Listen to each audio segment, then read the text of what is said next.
Good morning, Florida. Let me tell you what's happening here in Orange County. We are losing so much money for the public school setting.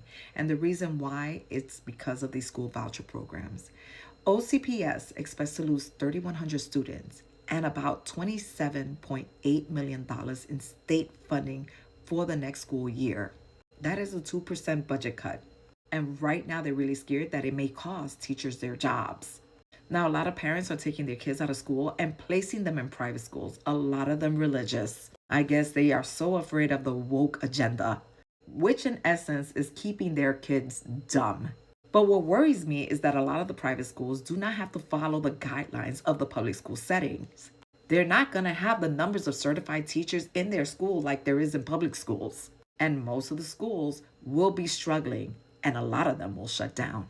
That doesn't stop parents from saying, oh, my kid is going to private school. Yeah, okay. But is it the First Academy, though?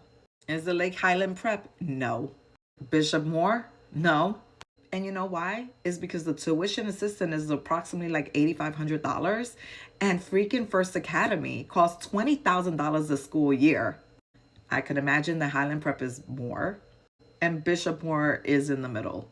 Now, don't get it twisted. I really believe that these big private schools jacked up their tuition rates as soon as they knew that Ron DeSantis was going to allow them to accept school vouchers. Now, everybody, including rich parents, are able to put these kids in private school without them financially hurting their pockets. And I should know. Listen, I was a private school mom. My kids were going to the First Academy, and they went there for 4 years.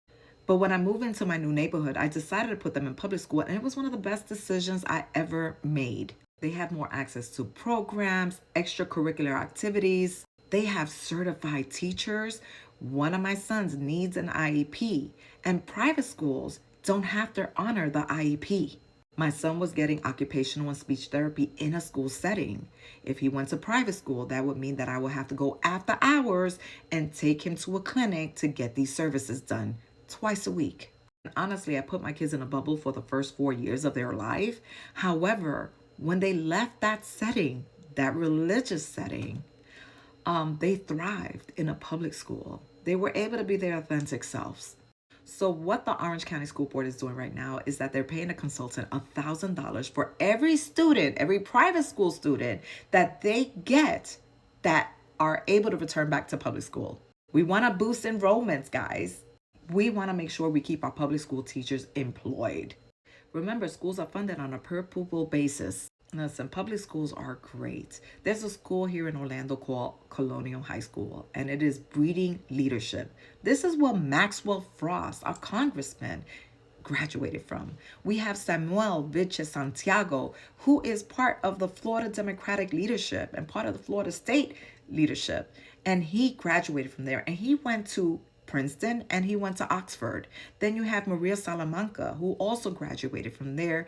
She is our commissioner, and she went to Berkeley and currently has an investment for Latino women, and just millions and millions and millions of dollars.